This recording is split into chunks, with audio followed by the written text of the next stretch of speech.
Ces différentes postures permettent d'étirer la région cervicale et des épaules, utiles notamment lors des douleurs cervicales des épaules ou du coude.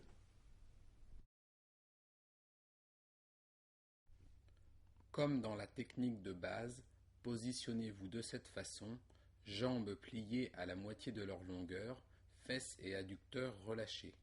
Bas du dos contre le sol, bras écartés de 30 degrés par rapport au tronc, paume de main vers le haut. Respirez tranquillement quelques minutes avant de commencer la posture. Lors de l'expiration, abaissez le thorax et rentrez le ventre avec la force des abdominaux, ce qui augmente la surface de contact du dos au sol. Pendant l'inspiration, relâchez les abdominaux en gardant le contact du dos au sol. Début de la posture. Rapprochez les omoplates de la colonne vertébrale en désenroulant les épaules. Abaissez les épaules en tirant vos bras jusqu'au bout des doigts. Continuez de respirer comme précédemment. Vous pouvez rentrer le menton tout en gardant vos bras tirés et vos omoplates contre le sol. Les fesses sont relâchées. Gardez cette posture 3 à 4 minutes. Vous pouvez dans cette position effectuer des mouvements de rotation de la tête lentement en gardant bien les omoplates et les épaules contre le sol.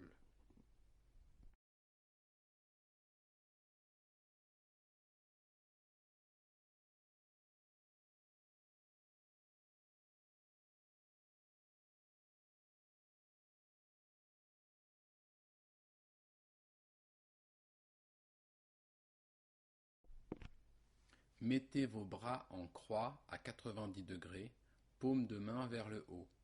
Prenez le temps de vous laisser poser sur le sol, notamment au niveau des épaules et des bras. Respirez comme précédemment. Prenez conscience de l'allongement de vos bras. Tous les doigts doivent être en contact avec le sol, avec si possible l'avant-bras et le poignet.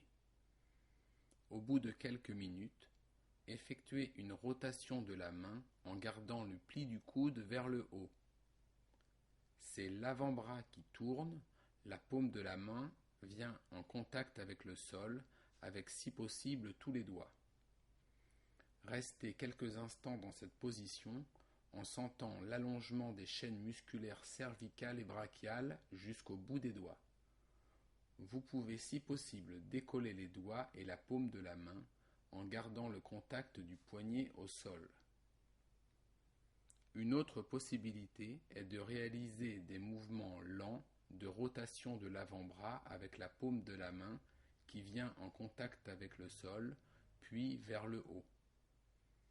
Le but est l'étirement de la chaîne brachiale, efficace dans les épicondylites.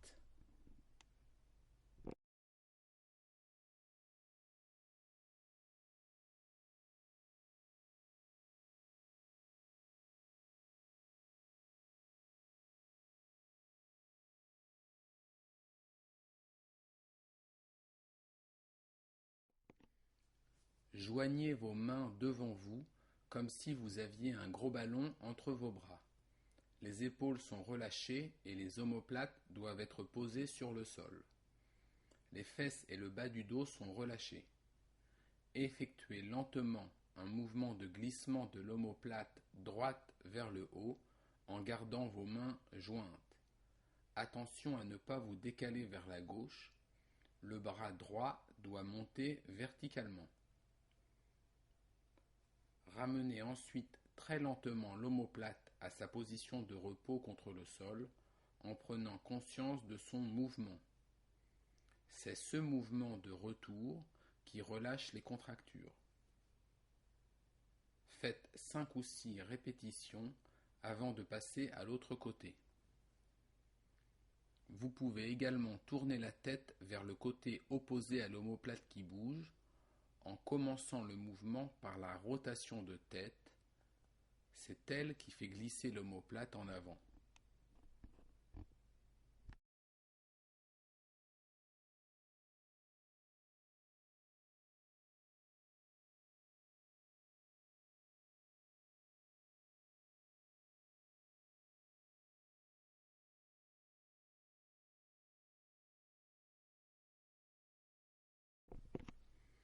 Ce dernier exercice vise à mobiliser les épaules et à faire prendre conscience de la mobilité des omoplates. Mettez vos bras au-dessus de votre tête, en couronne, mains jointes. Restez dans cette position quelques instants et essayez de faire toucher vos deux coudes sur le sol. Vous allez maintenant effectuer un cercle avec vos bras en gardant toujours un coude contre le sol. Servez-vous du sol comme appui. Commencez par la droite et prenez conscience du mouvement de l'omoplate lors du mouvement des bras. Faites glisser le coude droit jusqu'au bassin. À ce moment, l'appui se fait maintenant sur le coude gauche et remontez le coude gauche, les mains toujours jointes jusqu'au-dessus de la tête. Réalisez plusieurs fois ce mouvement.